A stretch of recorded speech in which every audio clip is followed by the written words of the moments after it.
नमोस्तु नमोस्तु। गुरुदेव, पहले जो एजुकेशन होता था वह BA MA BCom इस तरह का एजुकेशन होता था सभी शहरों में। तो जो बच्चे रहते थे वो वहीं पढ़ते थे और मतलब धीरे धीरे समाज के द्वारा एक ऐसा मंच रहता था कि जो पर्युषण पर्व पर या महावीर जयंती पर कुछ अच्छे आयोजन कर सके तो वह युवा संगठित होके करते थे, स्कूल कॉलेज जाने वाले। पर धीरे धीरे ऐसा हुआ कि जो बच्चे हैं वह बड़े शहरों में चले गए, जैसे पूना, अहमदाबाद या मुंबई, दिल्ली।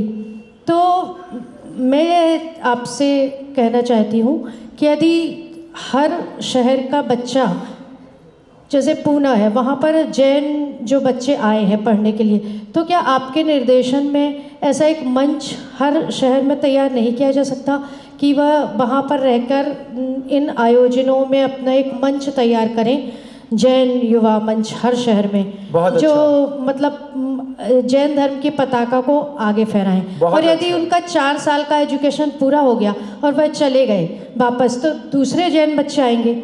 इस तरह बड़े शहरों में, जो छोटे शहरों में बच्चे बहुत कम बचे हैं, तो बड़े शहरों में हर शहर में एक ऐसा मंच होगा जैन युवाओं का जो जैन धर्म को सुदृढ़ता प्रदान करे।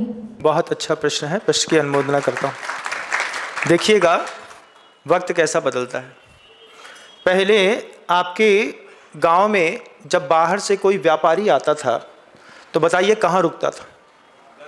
धर्मशाला में रुकता था कि नहीं? बाद में धर्मशालाएं बंद हो गई, होटल चालू हो गए। कहीं भी किसी भी मंदिर में जाते थे तो मंदिर से जुड़ी एक बहुत बड़ी धर्मशाला होती थी। मंदिर में जो भी पैसा आता था उससे श्रावक लोग एक बहुत अच्छी धर्मशाला 15, 20, 25 कमरे बना लेते थे और शहर में आने वाला कोई भी व्यक्ति या तो वहीं रुकता था, बच्चे आते थे तो वहीं रुक करके पढ़ते थे। बच्चों के लिए नीचे एक भोजनशाला होती थी। धीरे धीरे बड़े बड़े हॉस्टल ने धर्मशाला की कीमत ख़त्म करी, भोजनशाला की कीमत ख़त्म करी, होटलों ने भोजनशाला की और धर्मशाला की कीमत ख़त्म कर दी। फिर धीरे धीरे बिखराव हो गया। माता पिता ने जब बच्चों को बाहर भेजा तो कभी ये बोल के नहीं भेजा कि जिस भी शहर में जाओ वहाँ पे मंदिर रोज जाना, ऐसा बोल करके आपने कभी अपने बच्चे को नहीं भेजा। अगर भेजा भी है तो एक आध दो लोग ऐसे हो सकते हैं कि जो अपने बच्चे को बोलते हैं कि मंदिर जाना। किसी भी मंदिर में जा कर के जुड़ने का, किसी भी शहर में, बेंगलोर जैसे शहर में 4 बड़े मंदिरों में जिस तरीके की आप बात कर रहे हैं, इस तरीके की संस्थाएं चल रही हैं, उसमें गुरुवर ने स्वयं आशीर्वाद दिया था, जिसको आदिश्वर जी बेंगलोर वालों ने, जो आचार्य भगवंत के अनन्य शिष्य हैं, उन्होंने वहाँ पर उनको चालू किया। इसी चीज़ को पूना में भी इम्प्लीमेंट किया।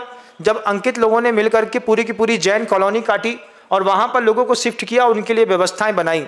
बच्चों को उस प्लेटफॉर्म तक पहुँचाने का एक उपक्रम करना जरूरी है। हम अपने जीवन के एक बहुत अच्छा, अभी भी मुझे अनुभव याद है, मैं बहुत भूखा था और मुरैना के मंदिर में एक बार उतरा। भूख बहुत तेज लगी थी, प्यास लगी थी। शहर में मुरैना में उतरा, किसी को नहीं पहचानता था मुरैना में, और व्रती था।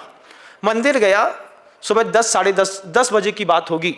मंदिर पहुंचा, भगवान के सामने बैठा, नमोस्तु किया और सोच ही रहा था इतनी तेज प्यास लगी है, भूख लगी है, पता नहीं क्या व्यवस्था होगी, तो जिस पुजारी से कुएं का पानी तो छनवा करके पानी तो अच्छे से पी ही लेंगे।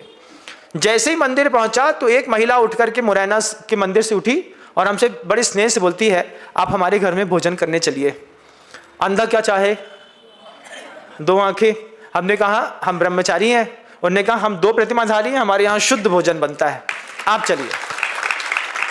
इसका कमाल क्या हुआ कि अगर आप मंदिर तक पहुंच रहे हैं तो आपको व्यवस्थाएं मिलेंगी, लेकिन अगर बच्चे मंदिर तक नहीं पहुंच रहे हैं, हर कार्यक्रम, पर्युषण पर्व में हो या दूसरे कार्यक्रम में हो, आजकल मेट्रो सिटी में जितने मंदिर हैं बहुत सजग हैं। पूना सजग है, बेंगलोर सजग है, दिल्ली सजग है, अहमदाबाद सजग है। ध्यान रखिएगा, आपके बच्चे अगर वहाँ तक नहीं पहुँच पाए हैं तो उनको मंदिर तक पहुँचाइए। बच्चों से बोलिए, बेटा जब भी कहीं पर भी हॉस्टल में कमरा लो, आसपास सराउंडिंग वॉकिंग डिस्टेंस में मंदिर जरूर होना चाहिए। अगर मंदिर वाले एरिया में आपने कमरा लिया है तो आपको मंदिर से जुड़े होने के कारण निश्चित ये सारी सुविधाएं मिलती हैं। और दुनिया भर के वो जो लोग मंदिर का पैसा बैंक में रखते हैं, उनसे भी कहना चाहूँगा, अच्छी धर्मशालाओं का निर्माण करिए, लग्जीरियस धर्मशालाओं का, जिसके माध्यम से बाहर से आने वाले लोग उस धर्मशाला का उपयोग कर सकें और जैन धर्म और अच्छे से सुरक्षित रह सके।